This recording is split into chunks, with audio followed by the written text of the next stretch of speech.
Bonjour. Alors aujourd'hui, j'aimerais vous parler de la prière et en fin de vidéo, je vous ferai une liste de quelques sujets et vous me direz lequel vous voudriez voir traité dans le cadre de cette chaîne. Mais aujourd'hui, j'ai envie de vous parler de la prière.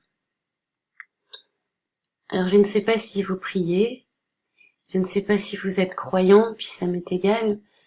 Je connais toutes sortes de personnes qui prient et qui y mettent une signification peut-être différente. Mais la prière efficace, celle qui est juste, on nous dit que toutes les prières justes sont entendues.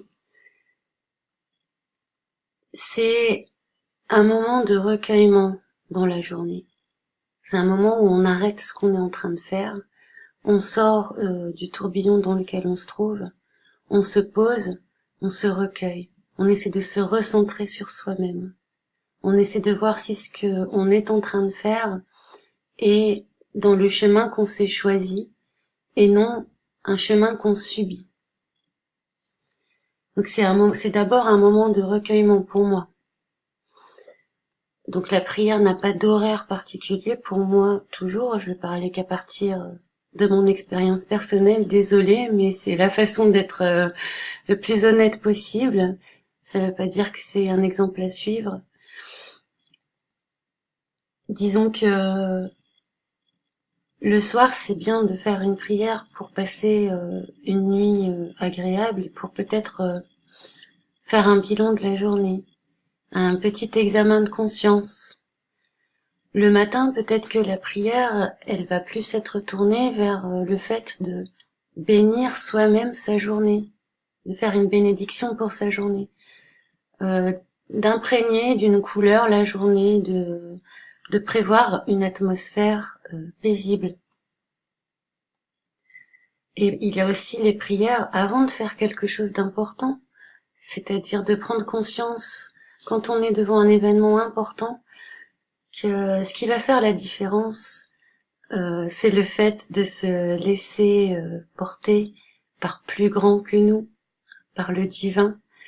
Et donc faire une prière avant un moment important, c'est aussi se délester d'une certaine responsabilité, d'une certaine charge, pour le peu qu'on accepte de se connecter au divin, de pas porter les choses tout seul en fait,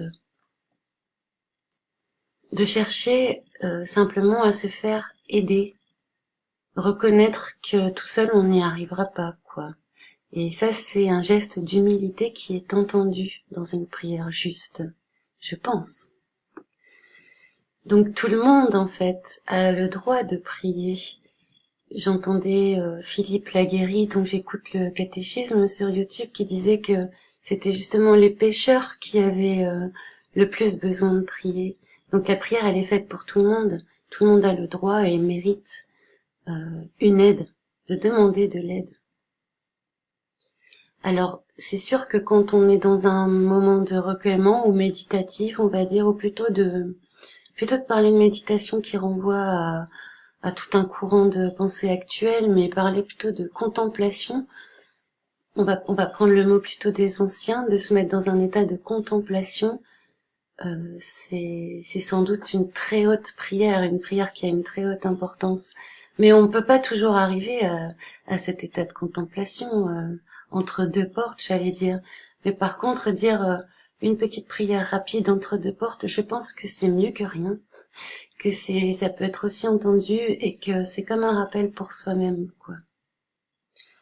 Donc je pense, en fait, au vu de tout ça, je pense que la prière, c'est avant tout une nécessité pour l'homme et pas pour Dieu. C'est pas, si tu le fais pas, tu vas être puni par Dieu, c'est pas ça, c'est juste que si tu le fais, ça va t'aider à te rapprocher un petit peu de Dieu. C'est un moyen pour toi, en fait, d'affermir ta foi, mais je pense que Dieu, de toute façon, qui sait tout, qui voit tout, il aurait pas besoin qu'on fasse ces choses-là. Si nos intentions parlaient pour nous en permanence. Voilà. Donc j'espère que ça aurait été utile, comme d'habitude, en me posant la question de savoir si ce que je fais est utile. C'est une vraie question. Alors comme promis, je vous donne une liste de sujets et vous me dites lequel vous intéresse le plus. Des sujets que je me ferai un plaisir de traiter par contre pour vous. Donc la figure de la Terre à travers l'histoire, comment les êtres humains et les différentes civilisations se sont-elles représentées le monde et la Terre en particulier. 2, la loi en carré inverse, là c'est un sujet de physique. C'est une loi qui semble supplanter plusieurs lois, en tout cas 3 à ma connaissance, qui ont la même structure. 3, la notion d'univers depuis Thalès. Qu'est-ce qu'on entend derrière le mot univers, toujours dans l'histoire humaine, et de voir à quel point la représentation que nous en avons aujourd'hui est tout à fait neuve. 4, la sphère céleste et ses usages contemporains. Donc là, vous voyez que je suis sous Word. Donc, c'est la sphère céleste qui est une vieille idée, on appelle le firmament chez les anciens Hébreux, qui est une coupole. Donc, en fait, son principe est encore utilisé aujourd'hui par les astronomes et c'est ça qui est un petit peu fou, quoi. En 5, comment faire le tour du monde sur une Terre plate? Bon, je sais que ce sera une vidéo qui va prendre pas plus de 2 minutes, mais comme c'est une question qui est souvent posée. Et aussi, c'est une question plus personnelle du fait de mon ancienne activité artistique. L'homme peut-il créer? Je vous remercie de m'avoir écouté. Donc, je suis très contente de faire ça pour vous. Et je vous souhaite un bon dimanche.